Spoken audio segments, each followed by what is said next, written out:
میں روز قیامت کی قسم کھاتا ہوں اور نفس لوامہ کی قسم کھاتا ہوں کہ سب لوگ اٹھا کر کھڑے کیے جائیں گے۔ کیا انسان یہ خیال کرتا ہے کہ ہم اس کی بکھری ہوئی ہڈیاں اکٹھی نہیں کریں گے؟ ضرور کریں گے، اور ہم اس بات پر قادر ہیں کہ اس کی پور پور درست کر دیں۔ مگر انسان چاہتا ہے کہ آئندہ بھی خود سری کرتا چلا جائے، پوچھتا ہے کہ قیامت کا دن کب ہوگا۔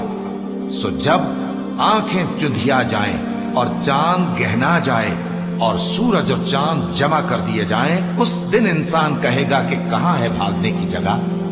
کہیں نہیں، کوئی جائے پناہ نہیں۔ اس روز تمہارے پروردگار ہی کے پاس تمہیں جا ٹھہرنا ہے۔ اس دن انسان کو جو عمل اس نے آگے بھیجے اور جو پیچھے چھوڑے ہوں گے سب بتا دیے جائیں گے۔ بلکہ انسان آپ اپنا گواہ ہے، اگرچہ عذر و معذرت کرتا رہے۔ اور اے پیغمبر صلی اللہ علیہ وآلہ وسلم، وحی کے پڑھنے کے لیے اپنی زبان کو تیز تیز حرکت نہ دیا کرو کہ اس کو جلد سیکھ لو۔ اس کا جمع کرنا اور پڑھانا ہمارے ذمے ہے۔ سو جب ہم اسے پڑھا کریں تو تم اس کو سنا کرو اور پھر اسی طرح پڑھا کرو۔ پھر اس کے معانی کا بیان بھی ہمارے ذمے ہے۔ مگر لوگو، تم دنیا کو دوست رکھتے ہو اور آخرت کو چھوڑے دیتے ہو۔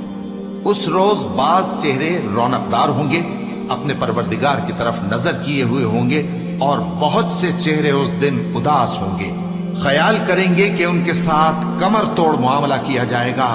ہاں، جب جان گلے تک پہنچ جائے اور لوگ کہنے لگیں اس وقت کون جھاڑ پھونک کرنے والا ہے، اور اس جاں بلب نے سمجھا کہ اب جدائی کا وقت ہے اور پنڈلی سے پنڈلی لپٹ جائے، اس دن تجھ کو اپنے پروردگار کی طرف کھینچے چلے چلنا ہے۔ پھر ایسے مغرور نے نہ تو پیغمبر صلی اللہ علیہ وآلہ وسلم کو سچا جانا اور نہ نماز پڑھی، لیکن جھٹلایا اور منہ پھیر لیا، پھر اپنے گھر والوں کے پاس اکڑتا ہوا چل دیا۔ خرابی ہے تیری، خرابی پر خرابی ہے، پھر خرابی ہے تیری، خرابی پر خرابی ہے۔ کیا انسان یہ خیال کرتا ہے کہ اسے یوں ہی چھوڑ دیا جائے گا؟ کیا وہ منی کا جو ٹپکائی جاتی ہے ایک قطرہ نہ تھا، پھر لوتھڑا ہوا، پھر اللہ نے اس کو بنایا، سو اس کے اعضاء کو درست کیا، پھر اس کی دو قسمیں بنائیں، مرد اور عورت۔ کیا اس کو اس بات پر قدرت نہیں کہ مردوں کو زندہ کر دے؟